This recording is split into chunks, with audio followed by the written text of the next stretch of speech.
I'd like to call to order the Development Review Commission meeting of March 20th, 2023. Please call the roll, please. Smith, Here. Poinsett, Here. Lyons, Here. Dews, Here. and Chair Arthur, Chair Arthur, Jeff Shear, and Dwight Sangre are absent this evening.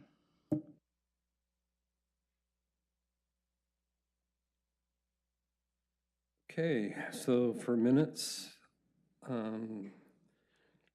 we are now considering the minutes for March 1st, 2023. Do you have any revisions to the minutes? And if not, may I have a motion to approve? No revisions, and I would move to approve the minutes. Thank you. Second. Thank you. Second. Smith, Yes. Poinsett, Yes. Lyons, Yes. Dews, Yes. Great. So next we're moving on to findings. So the findings for Schwab Holdings LE 22-0047. Do you have any revisions to the findings? And if not, may I have a motion to approve?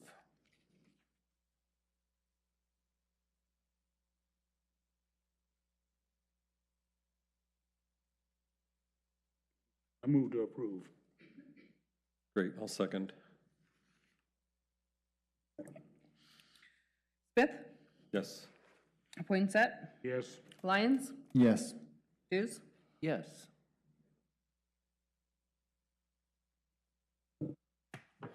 Okay.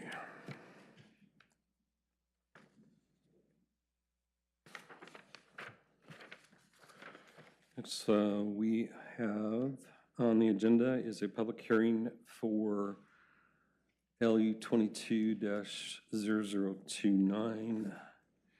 This is a continuation from the hearing from March 6, 2023, in which we were allowing additional written testimony, and no new testimony or evidence is permitted during the rebuttal period.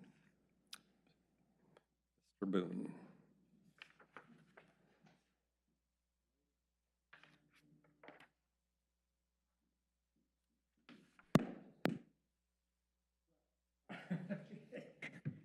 It went, okay, there we are.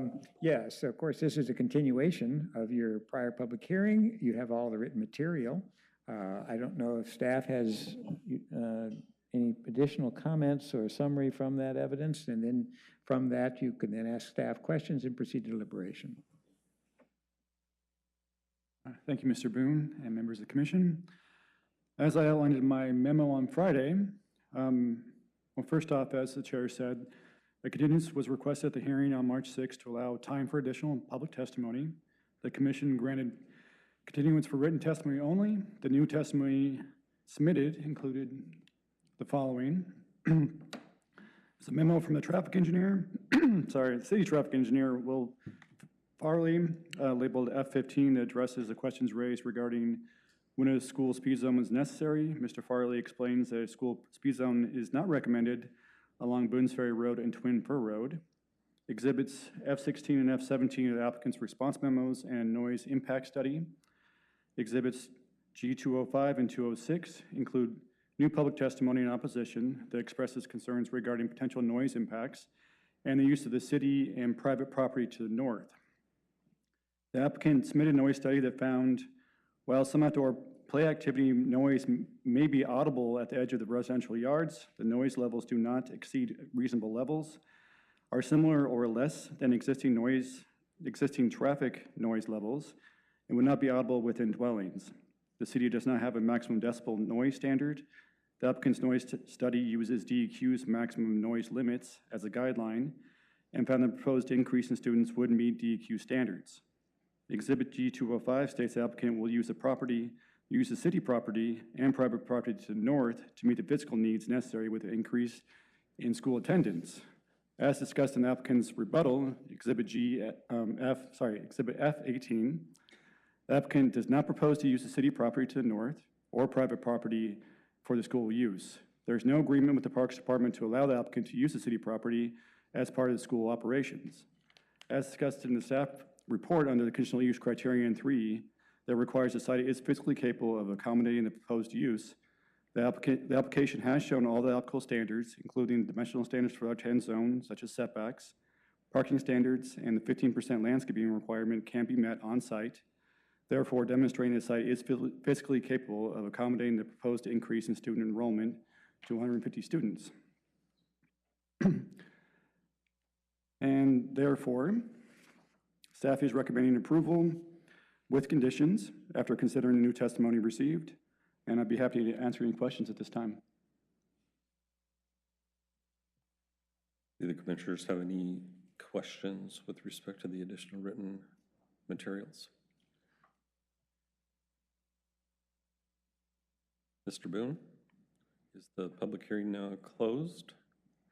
Yes, Mr. Chair, you may proceed to deliberation. Great, thank you. Any discussions, any thoughts? None here. Now, I've reviewed the new written information, and no, I don't have any questions. I'm ready to move ahead. Okay. Yeah, no questions. I'm satisfied with the review we've undertaken of the testimony and written materials. I'll be voting yes to approve these requests. Any other additional deliberations? Great, may I have a motion, please? Yeah, I'd make a motion to approve with conditions, LU 22-0029. Second? Smith, Yes. Poinsett, Yes. Lyons, Yes. Deuce. Yes. Right, this is a tentative decision and a written finding to be brought back to the commission on April 3rd. Thank you, at 7 o'clock. Nope, maybe not. Potentially earlier, depending on. Okay, we'll announce that at the end of the next item. Okay, so next on the agenda is a public hearing for LU 0056, which is a conditional use permit and development review permit modification in which the applicant is the Lake Oswego School District related to a CUP for Uplands Elementary. Thank you, Mr. Chair. I'll go over the hearing procedure.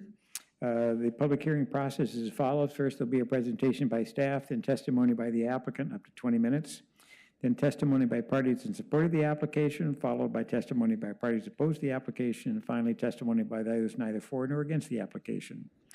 Individuals will be allowed up to 5 minutes. Any person in attendance may cede his or her time for testimony to another person, except to the applicant, but in no case shall any person's testimony be increased to greater than 10 minutes. Recognized neighborhood associations, homeowner associations, government or government agencies, or other incorporated public interest organizations will be allowed up to 10 minutes. These time limits do not include time spent responding to questions from the commission. Testimony by attorneys, representatives, and witnesses on behalf of or which are part of the presentation by a person shall be counted within that person's time limit. It is assumed the persons are testifying on their own behalf unless they expressly identify the recognized neighborhood association, homeowner association, government or government agency, or other incorporated public interest organization they are representing.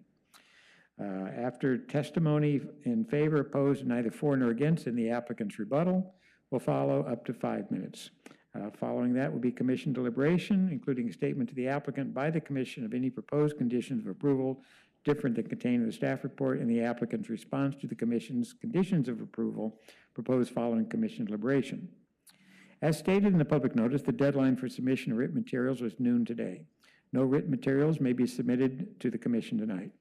Any person may request an opportunity to present additional evidence by requesting a continuation of the public hearing. This land use request is to be considered based upon the applicable criteria and standards that was identified by staff and in the staff report. It was available online and from the planning department. testimony and evidence must be directed towards the applicable criteria. We ask that you specifically identify to the commission the criteria standards you're addressing so the commission may consider your testimony in relation to the applicable criteria standards. If you do not identify the criteria standards you're addressing, the commission is not obliged to guess which standards or criteria you're testifying about and may not consider your testimony in its decision. Failure to raise an issue accompanied by statements or evidence sufficient to afford the commission and the parties an opportunity to respond to the issue precludes raising the issue to the City Council and the Oregon Land Use Board of Appeals based on that issue. The failure of the applicant to raise any constitutional or other issues relating to proposed condition of approval with specificity to allow the commission to respond to the issue precludes damages in circuit court. A potential conflict of interest declared on behalf of each of the DRC members to the extent of the business or employment, which each will identify. Unless declared otherwise, the respective DRC member does not have a known present or anticipated future business relationship with the project or the applicant. It is possible that a future business relationship could arise in the initiation, design, construction, and maintenance of the project through either the employment or business of the DRC member personally or through relatives defined in ORS 244-020. At this point, I would ask the commission members to please declare if you've had any ex parte contacts, including a site visit, if you have any bias on the application, if you have any financial conflicts of interest, and please state your business or employment. Commissioner Dews. My name is John Dews. I am an architect. I have not visited the site. I have not had any ex parte contacts, nor do I have any bias or financial conflict of interest. Bruce R. Poinsett, occupation safety consultant. I have not visited the site. I'm not, do not have any biases, do not intend to be earning any financial gain, no conflicts. My name is Kirk Smith. I'm a real estate and land use attorney with the law firm of Buckhalter. The city provided me with a list of parties, including the applicant and the applicant's consultants, and I ran those names through our conflict system and determined I do not have conflict. I haven't visited the site. I have no other ex parte contacts. I have no disqualifying bias and no additional financial conflicts of interest. My name is Tim Lyons. I'm an attorney with Best and Krieger. I have visited the site and the surrounding park, but not for any purposes related to this permit application. I've not had any ex parte contacts, no biases, and no financial conflict of interest. Thank you. Is there any challenge to Commissioner's right to consider the application? Hearing none, Associate Planner Ellen Davis with the staff report, please.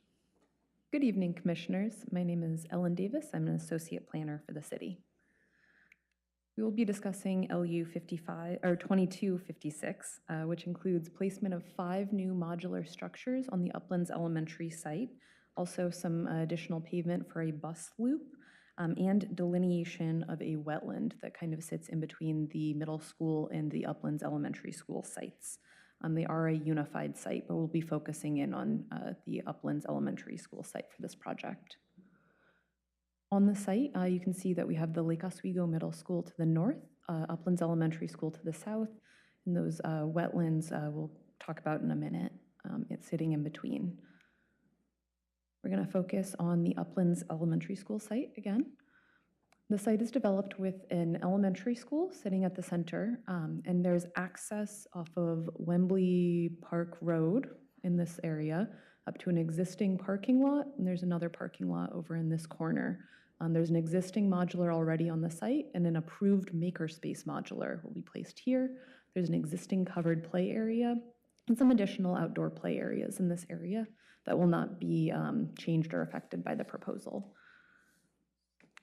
The proposal does include delineation of wetlands that'll be in the upper right corner of your screen here. These wetlands, we did receive a delineation report, which is Exhibit F2, and a letter of concurrence from the Department of State Lands, which is F5. There's no construction proposed near the wetlands, no modifications. It's just locating their boundaries and their exact precise location. There's also a proposal for new pavement that's demarcated with a darker gray stippled mark. Here we go. New pavement here and along this side of the building for a bus loop. And we do have 5 new modular structures located at the west and southwest of the existing building that are proposed. The new modular structures, the duplexes and triplexes, will match the proposed or already approved makerspace modular, those part of LU 2232. In the sixplex, will match the existing other modular structure that's at the north of the site currently. This proposal does include a modification of the original conditional use permit in order to increase student enrollment on the Upland site. So the proposal is to move the population of the Lake Oswego Middle School to the Uplands Elementary site for reconstruction of the middle school. As discussed in the staff report on pages 8 to 11, the application complies with the criteria for a conditional use permit modification. It meets the use and dimensional requirements of the public functions zone and the use-specific standard that educational institutions provide on-site circulation and safe ingress and egress. The site is also physically capable of accommodating the increased student enrollment with the proposed 8 additional classrooms. Outdoor school activities will generally remain in the same locations as they are today. Outdoor school activities are not proposed to change or increase, affecting neighbors. And the applicant's traffic engineers have proposed a plan to accommodate drop-off and pickup all on site. The final CUP criterion requires that the functional characteristics of the proposal can be made reasonably compatible with uses in the vicinity.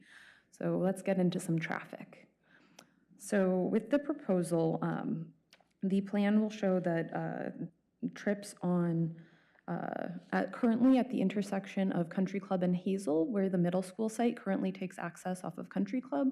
During reconstruction of the middle school, there will not be students entering through that access point. So that will increase traffic on Wembley Park Road. For this reason, the applicant is proposing to place a temporary traffic signal at the intersection of Wembley Park Road and Country Club Road.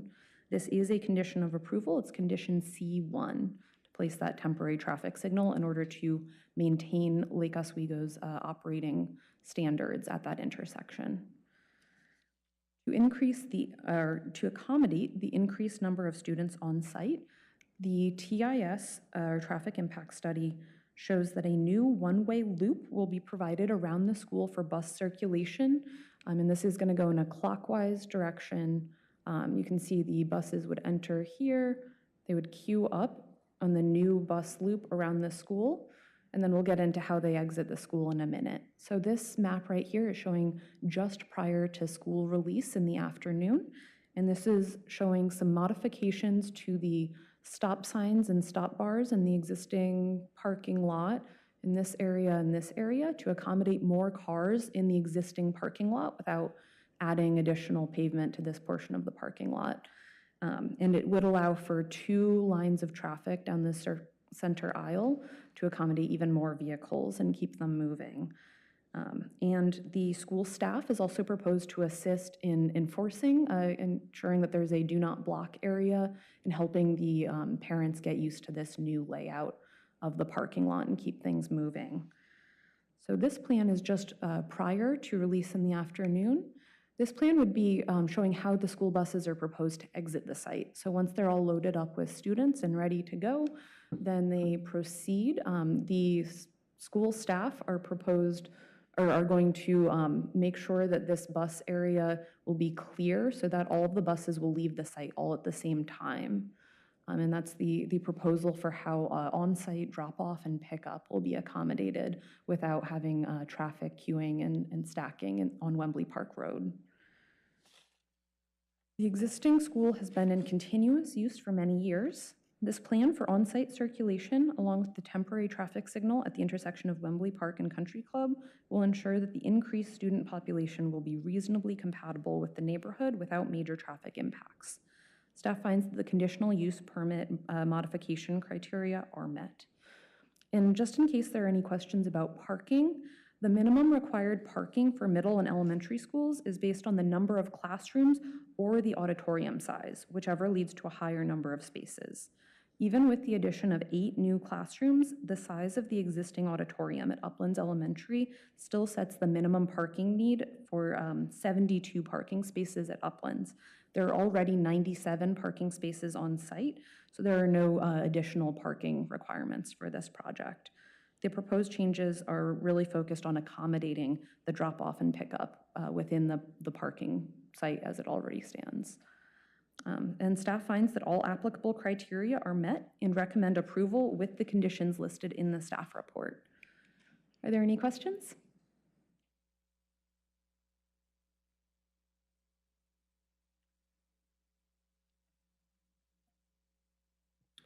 I had a question. Is the CUP going to revert or sunset once the middle school is remodeled?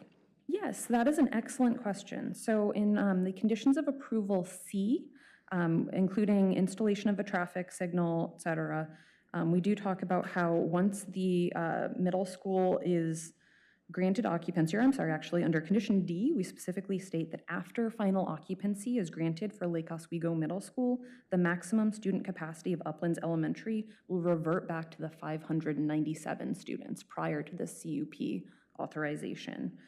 And this project, we are also asking that the traffic signal be removed after the students have moved from the Upland site, since that will not be needed to manage traffic at the Wembley and Country Club intersection after that time. So we are saying that in condition A, we also state that the 826 student maximum capacity that's part of the CUP modification, that the CUP modification approval allowing that capacity will be void after removal of that temporary traffic signal, since the temporary traffic signal is necessary to accommodate the increased population at the site. So it's kind of goes hand in hand. And so that would be either after removal of the temporary traffic signal or 5 years from the date of this approval, whichever occurs first, to make sure there's a sunset. Great, thanks. I missed that, so thank you for clarifying that. Okay, so next up would be testimony, I believe, by the applicant.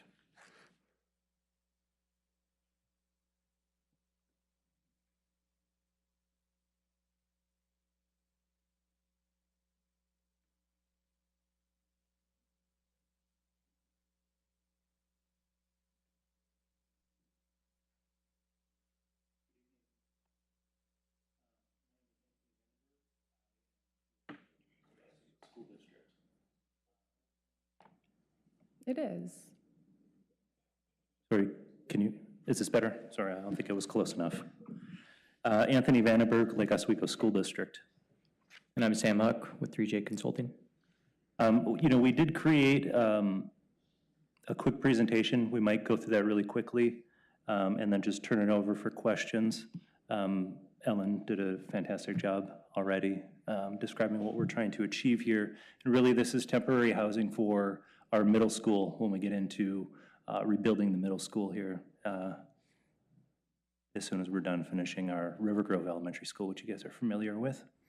After we're done with the construction, as Ellen mentioned, the school will go back to kind of the elementary school size.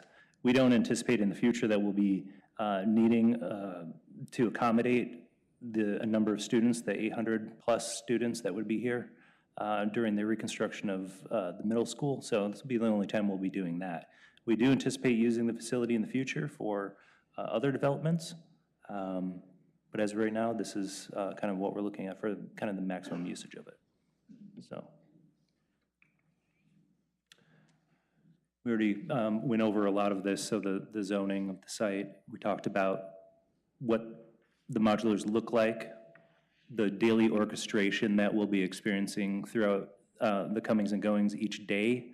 We will have staff assistance, and what we found is that this school is very similar to a school that we have in the district called Palisades Elementary School. We're already doing something very similar to this, where the buses kind of go into the back of the facility and then they work their way out of the facility. It's a smaller school, but after a couple of days, we found that it works pretty well. I think with this loop, we'll be able to accommodate all of the traffic on site in a safe way. Another example of kind of what you'll experience with parents queuing buses. Temporary signal at Wembley, again, will be there for the duration of the use to accommodate the middle school. That's really it. Basically a reiteration of what Ellen did already. So I wanted to open up if you have any questions related to this project. Just so I understand, the duplex, triplexes that are going to be built or put on site, those will remain afterwards? Yes. And you said maybe for other uses?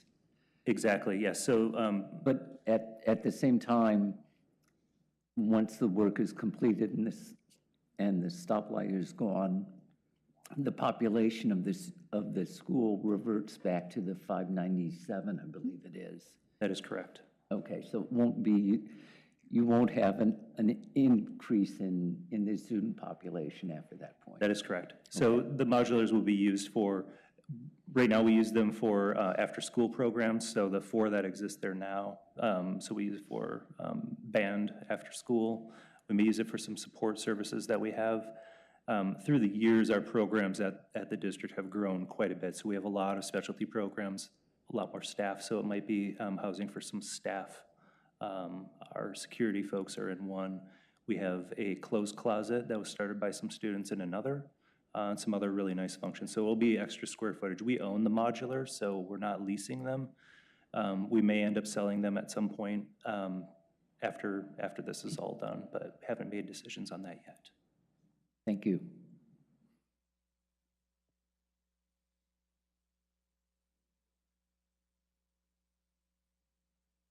I have a question on the depictions with the bus loop. In one picture, it looks like there's a loop of,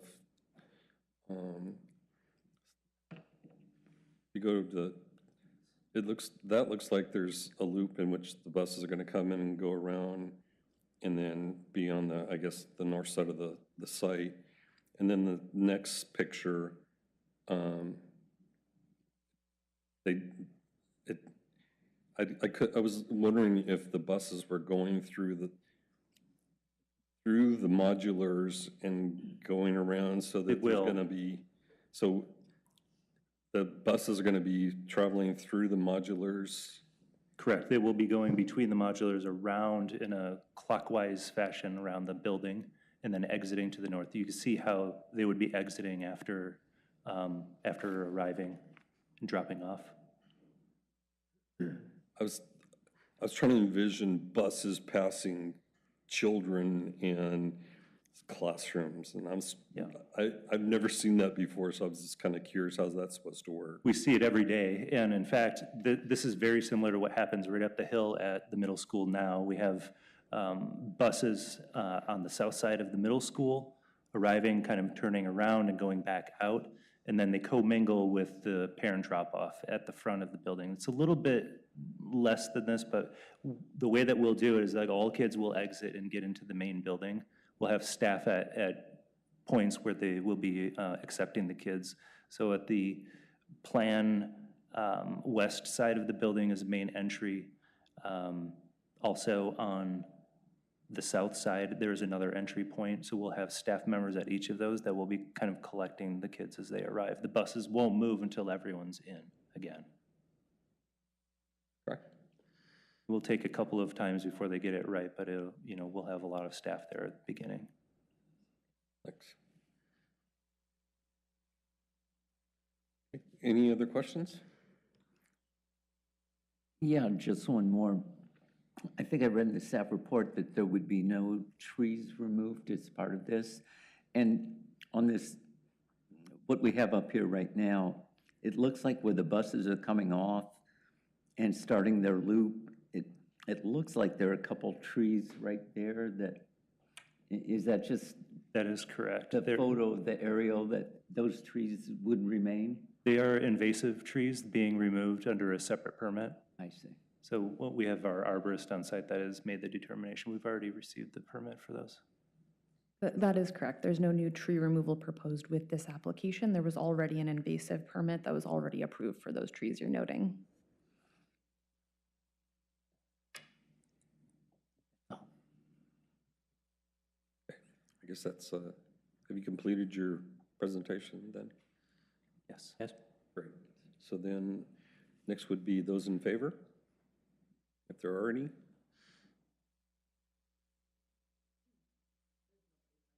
Nobody signed up for favor, opposition? How about opposition? Nobody signed up for opposition or neither for nor against. Okay.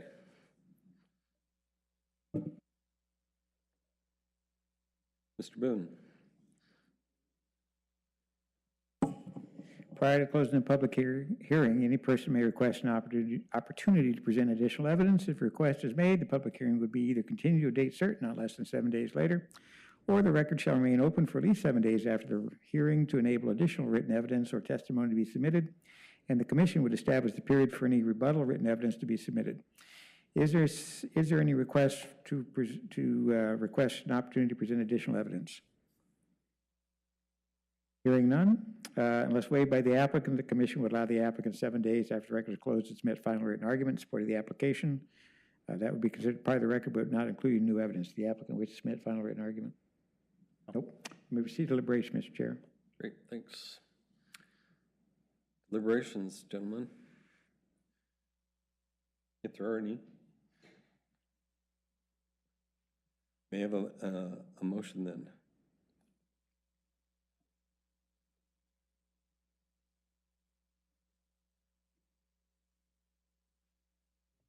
Yeah, I would make a motion to approve LU 220056 with conditions. Second. Smith? Yes. Poinsett? Yes. Lyons? Yes. Is? Yes. The decision by the commission, written findings brought back on April 3rd at, Commissioners, because we do not have any other items scheduled on April 3rd, if you would like, you could schedule the findings to be done remotely via Zoom, and we could start earlier. We've traditionally done that at 6 p.m. if the commission so desires to do that. Sounds good to me. That's what we should do. all right, both findings then we were brought back to the commission at April 3rd at 6 p.m. By remote attendance. So if you wish to attend, contact the DRC secretary. So how about management update? As far as upcoming hearings, we don't have, other than April 3rd, we don't have anything else scheduled for the second meeting in April as of yet. It is possible something could be scheduled, and as usual, we'll let you know if, as soon as that happens, if it does. I also want to remind you that Johanna Hasty will be taking over staffing of the DRC starting at the next meeting on April 3rd. But you'll see me again at some point. And that is all that I have at this point. Well, I will give you an update, I'm so sorry. On the bus barn application, you may have seen that the council did uphold the DRC decision, and it was a unanimous decision. So that application was approved and now is eligible to be appealed to LUBA. Well, written findings brought back on April 4th. Oh, that's right, I'm sorry. Then appeal The from there. final findings, I'm sorry, they tentatively approved. Thank you, Evan. And the findings will be on April 4th. So. That is Great. all I have. I guess we can adjourn the meeting then.